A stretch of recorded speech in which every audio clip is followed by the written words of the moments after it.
Assalamualaikum warahmatullahi wabarakatuh. Perkenalkan, nama saya Giovanni Ivaninda Purnama dari kelas 2019A.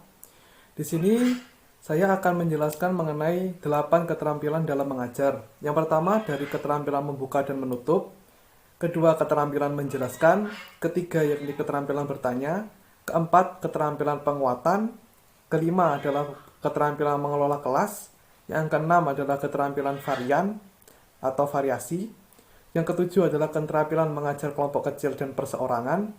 Dan yang kedelapan adalah keterampilan diskusi kelompok kecil. Berikut adalah penerapan 8 keterampilan mengajar di kelas online. Silakan menyaksikan.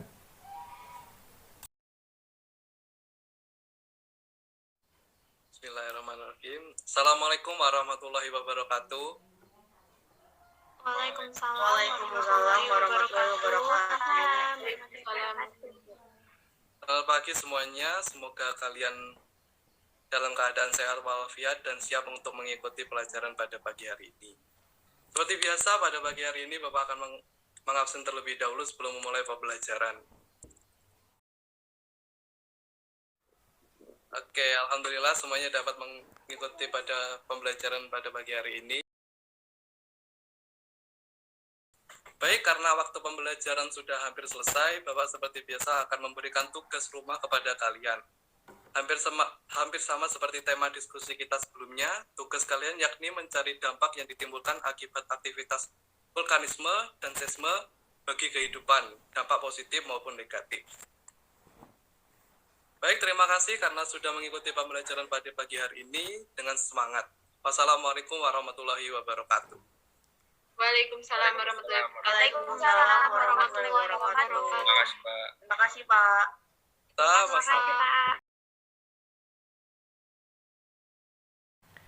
Baik, sebelum Bapak menjelaskan, dimohon untuk semua mikrofon dimatikan agar penjelasan yang Bapak sampaikan tidak terhalang oleh apapun dan dapat dimengerti sepenuhnya.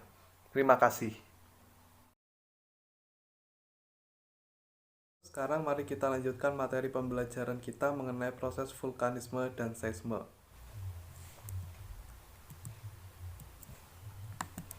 Vulkanisme dan seisme. Proses vulkanisme dan dampak terhadap kehidupan. Vulkanisme adalah peristiwa yang berhubungan dengan naiknya magma dari perut bumi, seperti magma. Magma itu sendiri memiliki pengertian adalah campuran batuan-batuan dalam keadaan cair, liat, serta sangat panas. Aktivitas magma disebabkan oleh tingginya suhu magma dan banyaknya gas dan terkandung di dalam magma dapat berbentuk gas, padat, maupun cair. Di dalam ilmu vulkanisme, magma itu sendiri dibedakan menjadi dua, yakni intruksi magma dan ekstruksi magma. Intruksi magma adalah aktivitas magma di dalam lapisan litosfer, memotong atau menyisip litosfer dan tidak mencapai permukaan bumi. Intruksi magma disebut juga dengan plutonis. Selanjutnya adalah ekstruksi magma, adalah peristiwa magma yang mencapai permukaan bumi. Ekstruksi magma merupakan kelanjutan dari intruksi magma itu sendiri. Berikutnya adalah bentuk-bentuk gunung api. Yang pertama adalah gunung api strato atau campuran. Gunung api strato yakni gunung api yang timbunan lerengnya berlapis-lapis dan bentuk badan keseluruhannya seperti kerucut.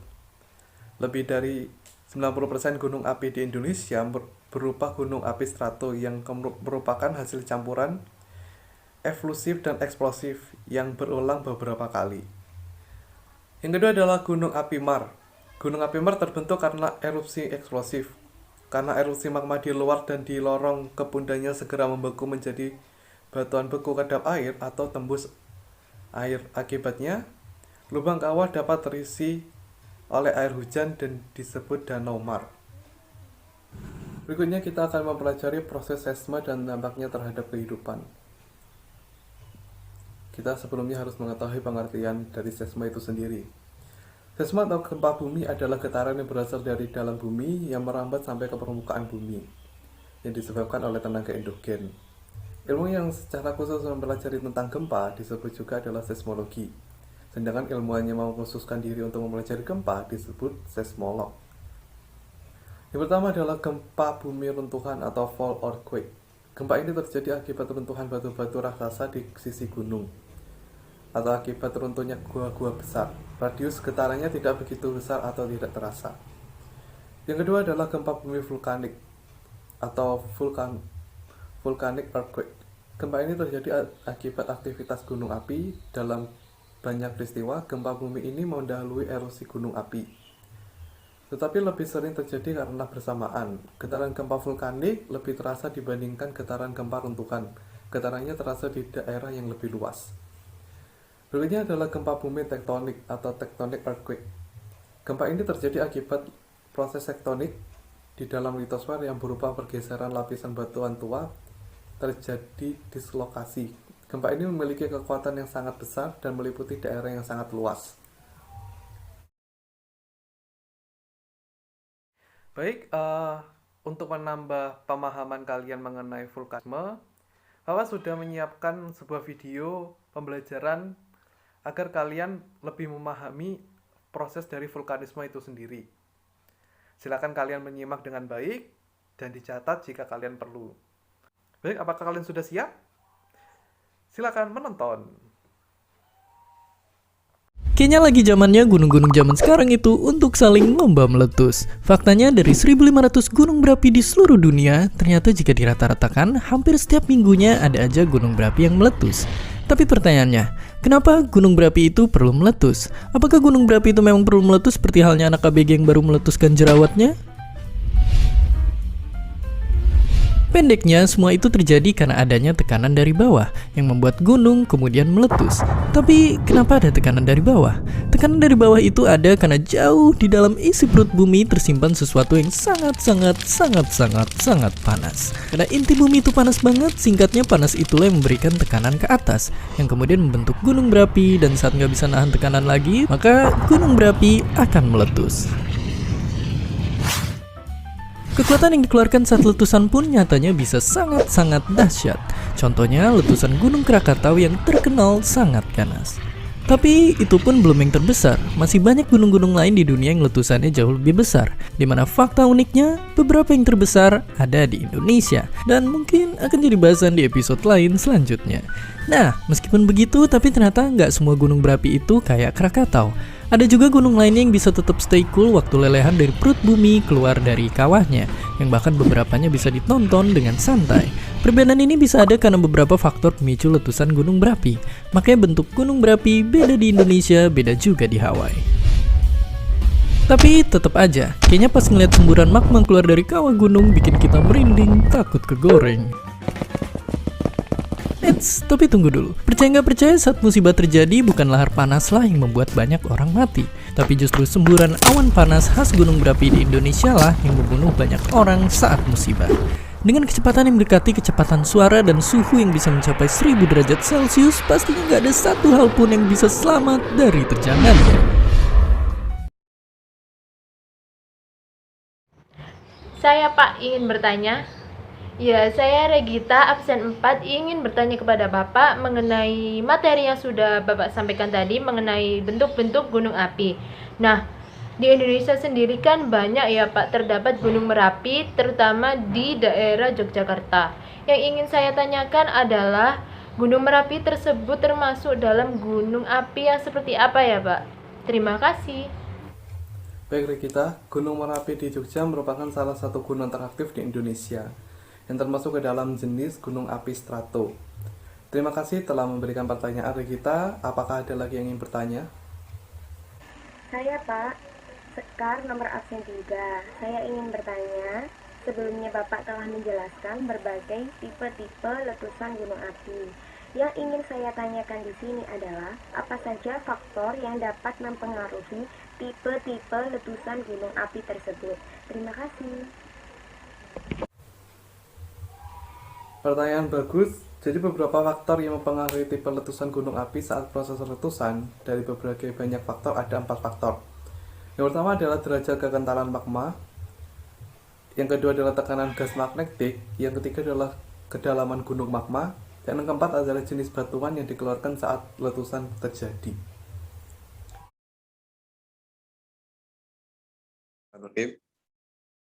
Apakah ada yang ingin bertanya lagi? Tidak ada, kalau begitu giliran Bapak yang bertanya. Bapak akan bertanya kepada Mario. Ya, saya Pak. Mario rumahnya di mana ya? Rumah saya di Gresik, Pak. Oke, apakah di Gresik sendiri sering terjadi seisma atau gempa? Tidak sering, Pak. Tapi di bulan April yang lalu terjadi gempa di Malang. Dan sempat saya rasakan juga di tempat tinggal saya, Pak.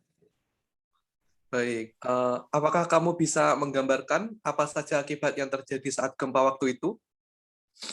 Eh, Saat terjadi gempa, banyak orang-orang berhamburan keluar, Pak.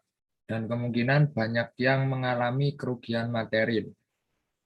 Tapi untungnya tidak sampai terjadi tsunami, Pak. Menurut kamu kenapa tidak sampai terjadi tsunami? Menurut saya, tsunami, jika berpotensi tsunami sendiri, gempa harus memiliki 7 skala Richter, Pak. Dan kemarin menurut BMKG, kekuatan gempa berkisar 6,7 skala Richter. Baik, bagus sekali Mario, terima kasih. Sampai di sini Bapak rasa semuanya sudah memahami materi tentang vulkanisme dan seisme. Sekarang Bapak akan membuka sesi diskusi. Bapak akan membagi ruang Zoom menjadi berkelompok, dan setiap kelompok terdiri dari 4 sampai 5 orang, dan nanti perwakilan dari kelompok akan mempresentasikan hasil diskusi kelompoknya. Berikut adalah sebuah kasus dari diskusi hari ini. Silakan dicatat jika perlu. Kasusnya yaitu terjadinya vulkanisme lebih membawa dampak buruk atau dampak baik bagi kehidupan. Berikan contohnya jika kalian bisa. Diskusi akan berlangsung selama 10 menit dari sekarang.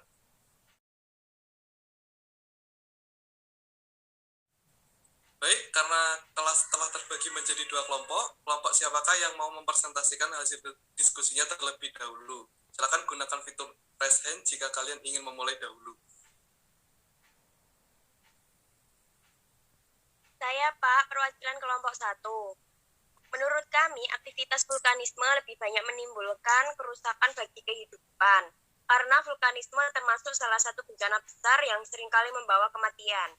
Karena aktivitasnya seperti menimbulkan gempa, mengeluarkan awan panas, lahan, dan material lainnya. Seperti itu, Pak. Bagus sekali kelompok 1. Selanjutnya kelompok 2. Saya Pak Emil, perwakilan kelompok 2. Menurut pendapat kami, kegiatan vulkanisme walaupun dikatakan sering membawa dampak buruk, bahkan sampai kematian, tapi kita tidak boleh melupakan sisi positif akibat terjadinya aktivitas vulkanisme ini, seperti menambah kesuburan tanah karena material yang dikeluarkan saat proses letusan gunung api seperti lahar, batuan abu vulkanik. Nah, material ini sangat baik bagi kesuburan tanah, Pak. Baik, terima kasih kelompok 2. Baik, sebelumnya terima kasih kepada Emil dan Sekar yang sudah berani mempresentasikan hasil diskusi dari kelompok kalian masing-masing. Benar yang dikatakan oleh Emil, bahwasannya aktivitas vulkanisme itu sendiri memiliki banyak dampak positif juga, yang mungkin jarang diketahui oleh banyak orang. Salah satunya yang sudah disebutkan oleh Emil tadi, yakni dalam proses aktivitas vulkanisme, material yang dikeluarkan tersebut sangat baik bagi kesuburan tumbuhan. Dampak positif lainnya yakni sebagai pembangkit listrik tenaga panas bumi yang dihasilkan oleh aktivitas vulkanisme di bawah gunung. Dan dalam banyak kasus, pegunungan yang aktif dapat digunakan sebagai aktivitas pariwisata. Akan tetapi, walaupun memiliki banyak dampak positif, aktivitas vulkanisme juga memiliki dampak negatif yang sejatinya berbahaya bagi kehidupan manusia, hewan, dan tumbuhan.